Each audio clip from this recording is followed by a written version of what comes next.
So today we're going to be chatting with Liz, who I know through some coaching training.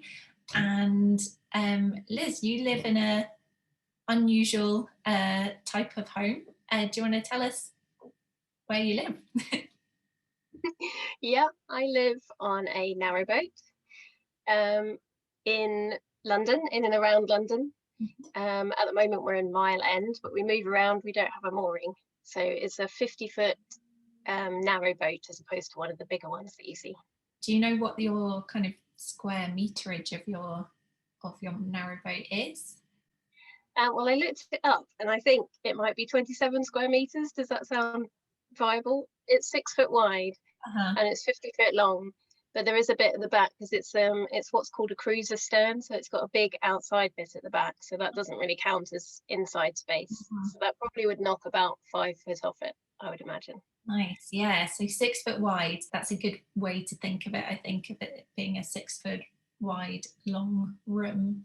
In my work, I am constantly dealing with people and their stuff and their space. And I think most of us, whatever size our house is, we wish we had more space. And having chosen to live in quite a small space, how do you think that affects your relationship with your stuff in a kind of general way? It has a big effect, definitely. I think I've always been quite good at getting rid of stuff, but now I'm really ruthless. I'm just, unless I'm in a sentimental mood, which is quite rare with stuff nowadays, I'm quite happy to throw stuff out. And obviously moving on here, I had to get rid of a lot of stuff. I sold a lot of my furniture.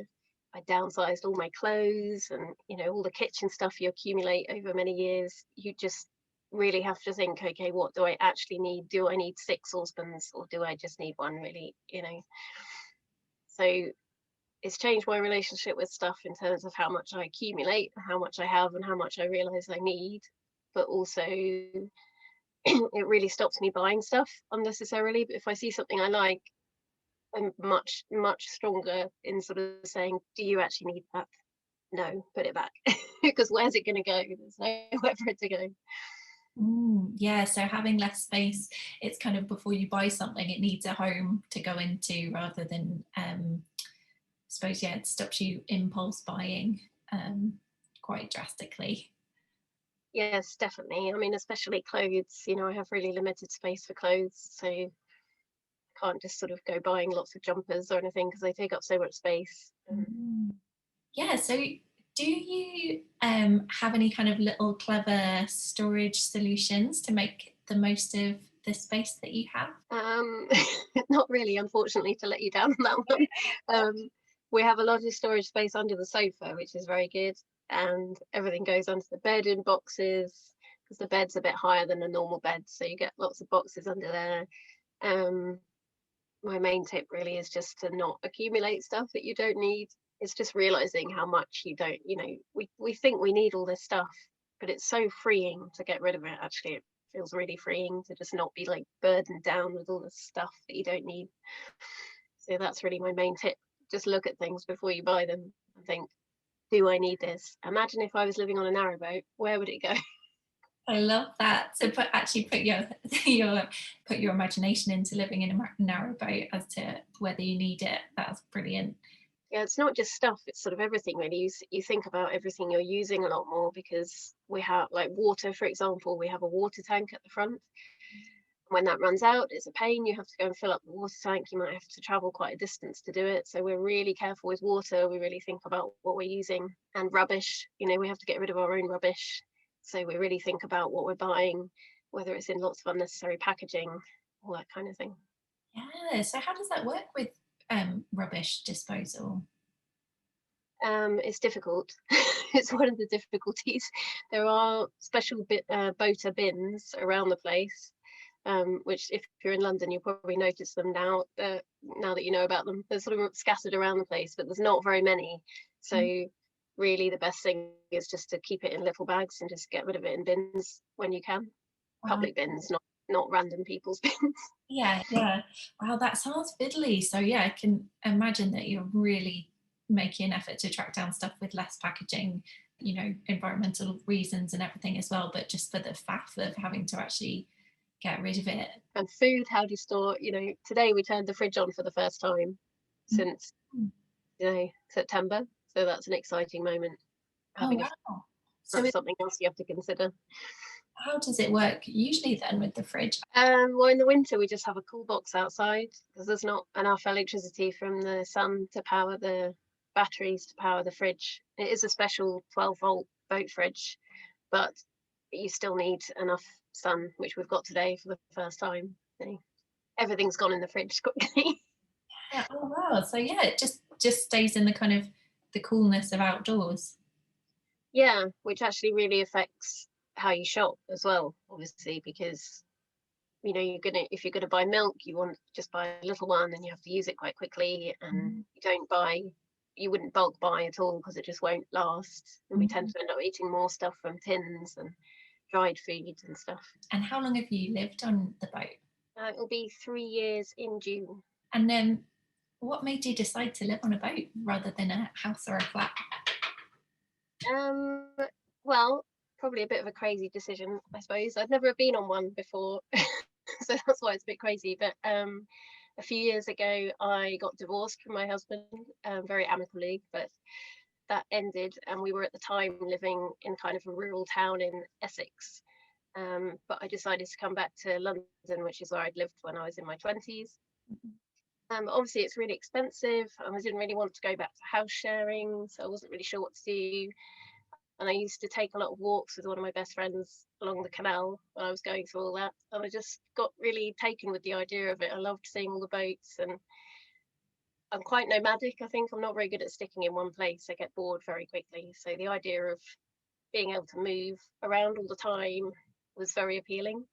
How did you find that process of cutting down your possessions in order to move onto the boat? I think I found it quite easy at the time because I was very much feeling like emotionally like I was stepping into a new chapter, and I was really ready to kind of leave other stuff behind. So it was kind of symbolic, like leaving a lot of the stuff that I'd had as a married person with my husband, you know, lots of stuff I knew I wouldn't need. So it was kind of symbolic of that change, I suppose. So I didn't really find it that hard because I was ready to move on, is what I'm trying to say. Um, but having said that, I didn't, in truthfulness, get rid of all of it. I left some stuff with my parents, and now there's some stuff in storage in a storage room, but not very much. Just, you know, bits and pieces, not furniture. Um, it was easier than I thought it would be, I think. That's amazing. Yeah, to have it in that kind of transitional time of your life, definitely because you're just stepping out of that life and into this new one on the boat. And I think that's a massive help for a lot of people when they're decluttering is to kind of think of their future life as a new stage and to help that to motivate them with deciding what to take forward with you. You said, you know, that you don't have a mooring and that you can kind of move around um, on a regular basis. What's the situation with that, with moving? Can you just up and go whenever you want to? How does it work? You can, but also you have to every 2 weeks. So they're very strict about that. If you don't have a mooring, which not many people do in central London because they're very expensive. There's some in Hackney that the starting price is 10,000 a year, and they go at auction, so I'm sure they go for a lot more than that. Wow. Um, so lots of people don't have moorings, and we all move around. And you have to move every 2 weeks, and you have to do a very undefined distance, which nobody's particularly clear about, but it's generally sort of seen as being a kilometre or a mile, depending on how you feel, going into a different zone, really. Hmm. So do you end up with different neighbours all the time, or do you sometimes move with other people? We usually end up with different neighbours. Yeah, we haven't. Some people do move in flotillas and they kind of travel around together, but we've had a few moments, I suppose, where we've had to go somewhere to get work done or something like that. So we've always just been kind of cruising around on our own, but obviously you meet the people around you, and that's really nice. It's a very friendly community. I mean, you have to talk to your neighbours. It's essential, really, partly for security because it is a bit like you're in a floating shed in central London. So there are a lot of break-ins and things like that. So it's good to get to know your neighbours.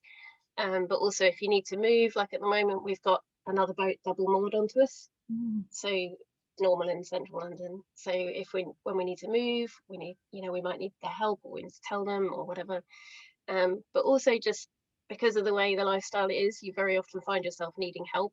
And so it's a really strong community because of that. We all kind of depend on each other to keep it informed about closures on the canal, or if people need coal, or whatever else is going on.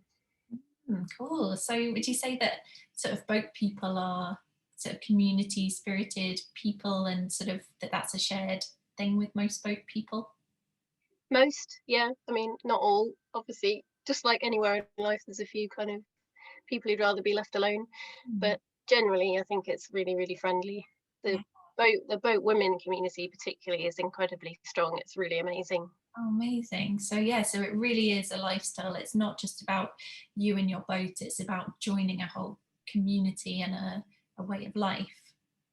Yeah, that's the way I see it, and the way lots of other people see it. I know not everyone, but I think if you're going to do it, it isn't always easy. It is quite a big commitment. It's quite a hard lifestyle to live sometimes, especially in the winter. So you kind of really have to love the lifestyle, and it not just to be about, oh, I want a cheap way of living in central London. Mm. A lot of labels get thrown around with uh, the way that we live, and you use the word nomadic there, which I really liked. Would you consider yourself a minimalist?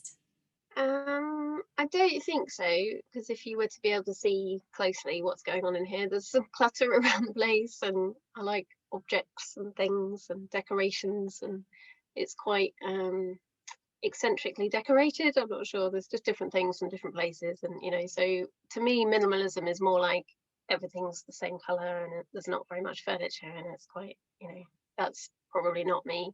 I Mm. think it's more that I'm able to not accumulate.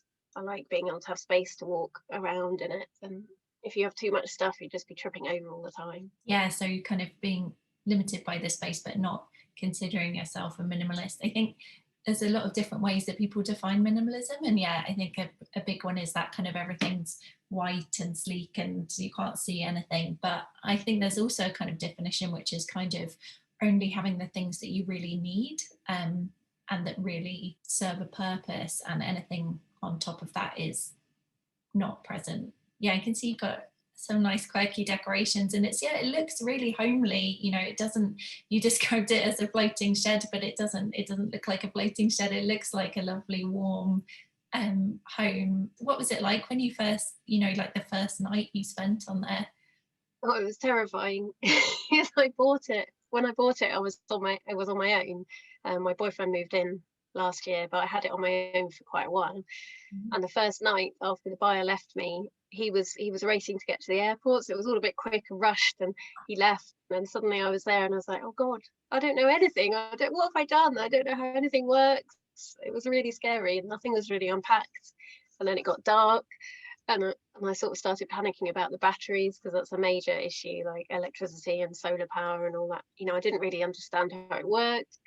And then it started making all these weird noises, which I just wasn't used to at all, obviously. And it moves a lot, which I wasn't used to either.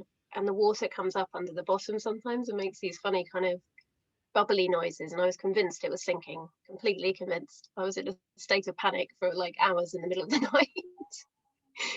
But obviously it was fine, really. Wow, yeah, so quite an intense first night. And I guess you hadn't by then found your community of people for support by then. When would you say it started to feel like home? I think it started to feel like home really quickly, but I was still sort of nervous about everything for a few weeks, definitely, maybe a bit longer. But Mm. it felt like home fairly quickly because I was so happy about it and so excited to have it. And it just, for me, the boat really symbolizes freedom. That's the biggest thing it symbolizes for me. So that was exciting. Aside from that, is there anything that you kind of sometimes wish that you had more space for, or that you could have or do that you can't on the boat? Yeah, I think the big one is yoga, really. It's very hard to do yoga on here. I did try at the beginning because I used to go to classes, but then when lockdown happened, obviously everyone's happily doing it in their house on Zoom. And I tried a couple of times. It's so hard because you can see there's like this much room. You can't do anything really. And Mm. if you try and do too much, the boat starts moving and then you fall over. So I really miss doing yoga because I just haven't been able to do it. Um, And I guess just the fact that I share it now with someone, Mm.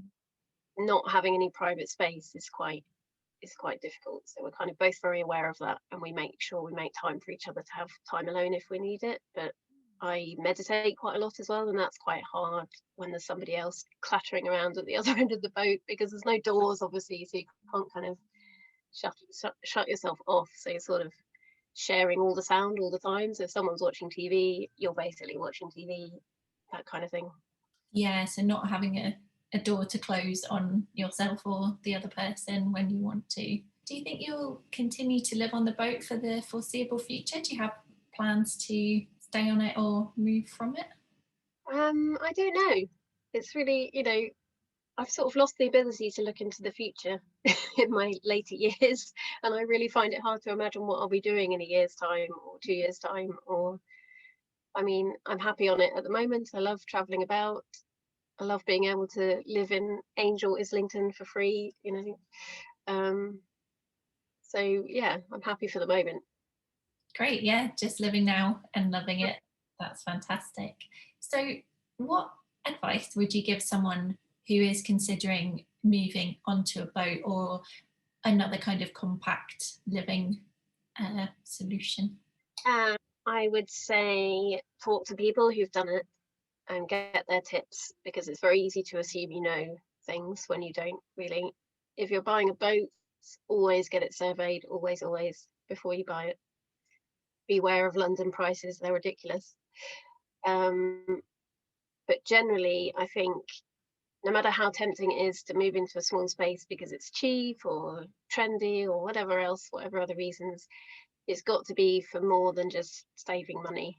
Otherwise, you'll be miserable, because there's lots of hard things about it and there's lots of big changes you might not expect. So you really have to be wanting to get involved with the lifestyle, I think.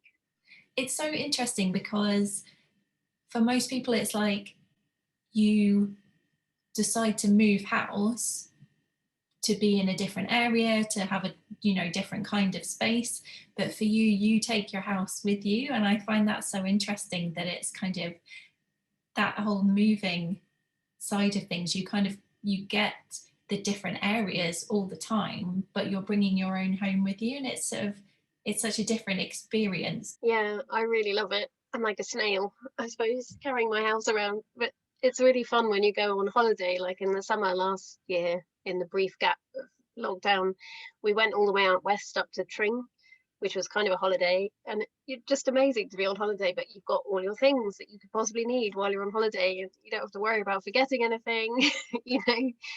But also just, I mean, I just love being in different areas all the time. After about 10 days, I'm like, right, come on, where are we going next? And then we move after the 2 weeks, and you get this whole other area to explore. Like, I mean, not now, obviously, but normally it's like, where's the nice pub? Where's the nice restaurant? Where can we go? Nice park to walk around. It can be confusing. Occasionally, I have forgotten where the boat is when I've been from. So we've now got a system where we mark it on Google Maps just in case. Is there any restriction on your movement due to COVID or not? Yeah, there has been those times. I mean, however many times it is now that we've been in full lockdown, they've told us not to move. So we haven't moved for ages, which I'm getting really fed up about. Um, People are moving, but we're not really supposed to be moving. Okay, yeah, so lockdown has actually grounded you. But it's easier this time. Last time it was quite, because it was the summer, everyone was really busy on the towpaths because everyone suddenly decided that they needed to get all this exercise. That was kind of upsetting quite a lot of boaters because people were getting very close to their homes and we were still all very nervous about it and everything. But obviously, this time in the winter, less people are outside. Yeah, that's a really good point, actually, that most people, if you have a house, you might have a garden. If you're in a flat, you're kind of up and away from everybody. But on a boat, as you said, people can walk right by your home. What's that like for you?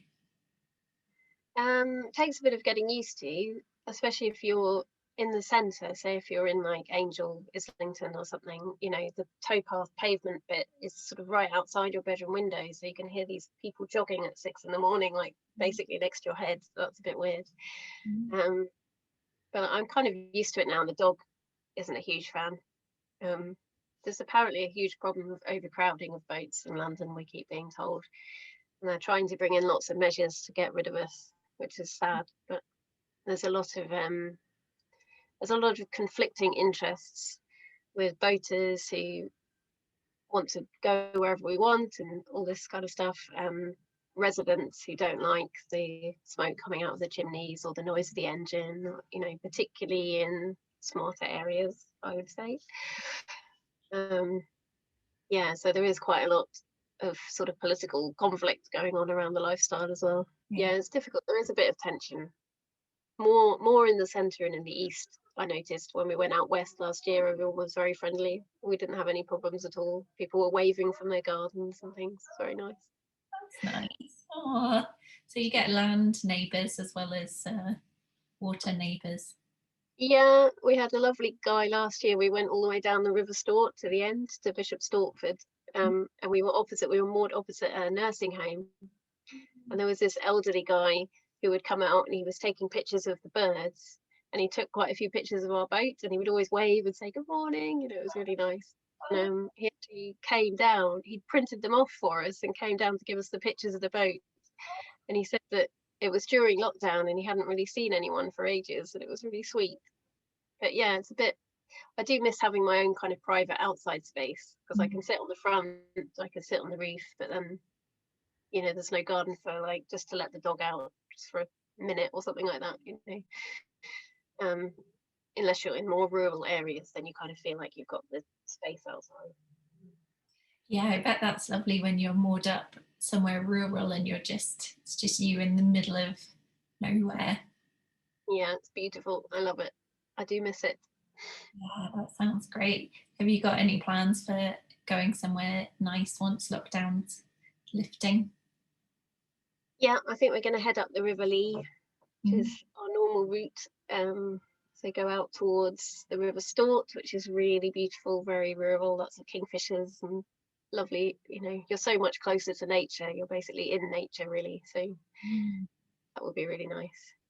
Great. And that's so nice to be able to have kind of city living for when you need it for work and socializing in normal times, and then to be able to go to the sort of countryside as and when you want to.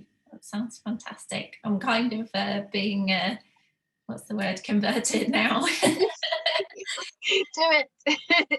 I always tell people about the hardships of it, but actually it's really amazing most of the time. 80% of the time, it's amazing. Thank you so much, Liz, for sharing your experience of living on a boat with us. And hopefully that has given people some interesting insight into what it's like to live on a narrowboat. Thank you. It's been really lovely talking to you.